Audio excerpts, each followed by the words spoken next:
பெண்ணியம் பெண்ணியம் பற்றி பேசிகிட்டே இருக்கோம், நிறைய பேர் பேசிகிட்டு இருக்கோம்.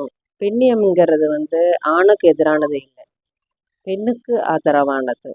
நம்ம எப்போவுமே ஒரு ஆணை இது பண்ணி தான் நான் ஆணுக்கு சமமானவ, நான் ஆணை விட பெஸ்ட்டு அப்படின்னு சொல்லி நம்ம அவங்கள தான் நம்ம கொண்டு முன்னிறுத்திக்கிறோம். கிடையாது, அவங்க ஆண், நம்ம பெண்.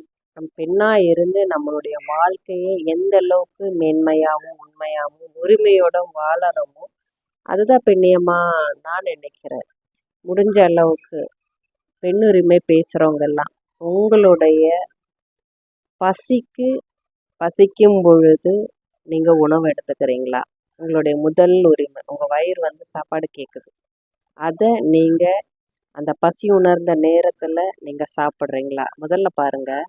அதையே நீங்கள் தள்ளி தள்ளி தான் போட்டுட்ருப்பீங்க. வீட்டில் எல்லாருமே காலையில் சாப்பிட்ருவாங்க. ஆனால் நீங்கள் எப்போ சாப்பிடுவீங்க? வீட்டு வேலைகள் எல்லாம் முடிச்சுட்டு டைம் இருக்கும்போது அது ஒரு டீயை குடிச்சிட்டு ஓட்டிடுவீங்க. உங்களுடைய பொறுப்புகள்லாம் அது உண்மைதான், ஏற்றுக்கணும் தான், இல்லைன்னு சொல்லலை. ஆனால் உங்களுக்காக நீங்கள் உங்களுடைய உணவையாவது எடுத்துக்கிறீங்களான்னு சோதிச்சு